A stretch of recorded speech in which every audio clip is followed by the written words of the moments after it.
홀리 파이브, 날마다 말씀 안에서 거룩함으로 승리하시길 바라며 은혜와 소망의 말씀을 함께 나눕니다. 1년 1독을 기준으로 하루 서너 장의 말씀에 대해 간략히 소개하고 함께 나누고 싶은 말씀을 전합니다. 하나님의 은혜 안에서 날마다 거룩한 파이팅을 외치며 승리하시길 바랍니다. 오늘 하루 우리가 함께 읽을 말씀은 예레미야 4장에서 6장까지의 말씀입니다. 4장에서는 이스라엘 백성들에게 돌아오라고 하시면서 임박한 심판의 경고와 선지자의 탄식 가운데 재앙의 환상을 말씀합니다. 먼저는 이스라엘을 향해 가증한 것을 버리고 진실과 정의와 공의로 여호와께 속하라고 요청하고 있습니다. 이어 사자와 같이 나라들이 멸하는 자가 올 것을 말씀하시며 범죄한 백성들에게 심판을 행하실 것을 말씀하고 있습니다. 끝으로 심판의 경고 소리에 탄식하는 선지자의 아픈 마음과 혼돈의 환상 가운데 드러나는 고통스러운 재앙을 말씀하고 있습니다.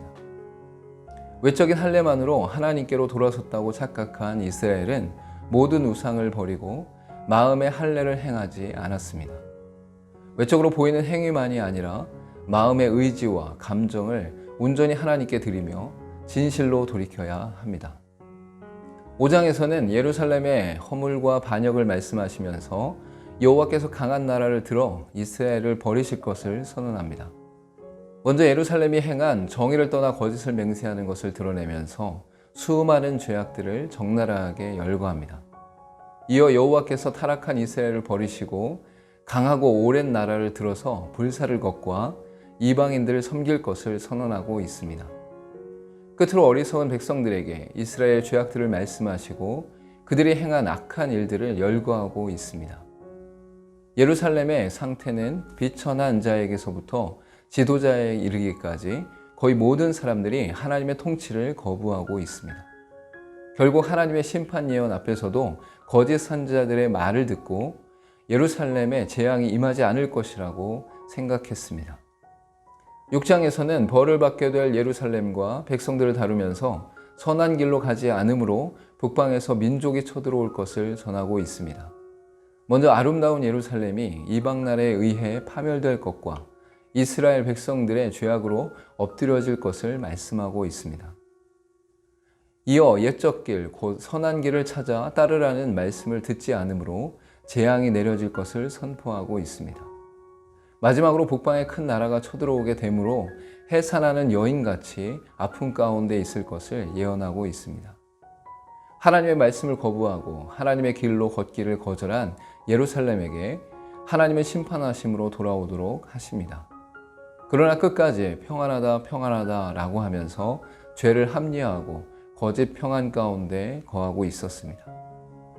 오늘 읽을 말씀 중에서 함께 나누고 싶은 말씀은 예레미야 5장 19절의 말씀입니다. 그들이 만일 이르기를 우리 하나님 여호와께서 어찌하여 이 모든 일을 우리에게 행하셨느냐 하거든 너는 그들에게 이르기를 너희가 여호와를 버리고 너희 땅에서 이방신들을 섬겼은즉 이와 같이 너희 것이 아닌 땅에서 이방인들을 섬기리라 하라. 하나님의 심판은 선명하고 명확한 근거와 의도가 있었습니다. 예레미야를 향해 어찌하여 이러한 일들을 하나님께서 행하셨는지 물어보았을 때에 전한 말을 말씀하셨습니다. 그것은 바로 예루살렘이 여호와를 버리고 이방 신들을 섬겼기 때문이라고 강력하게 선언하십니다. 하나님께서 끊임없이 선지자들과 하나님의 말씀을 통해 돌이키기를 간절히 전했음에도 듣지 않았습니다.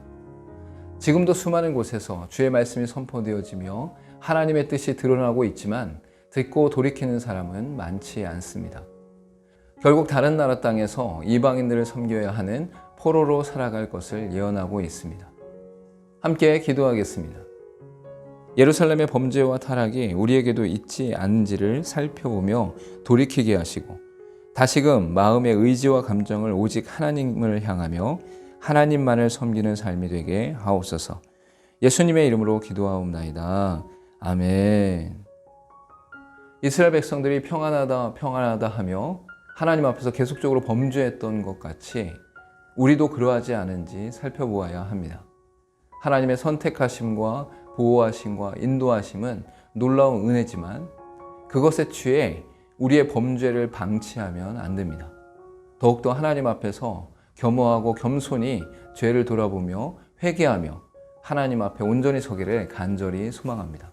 오늘도 홀리 5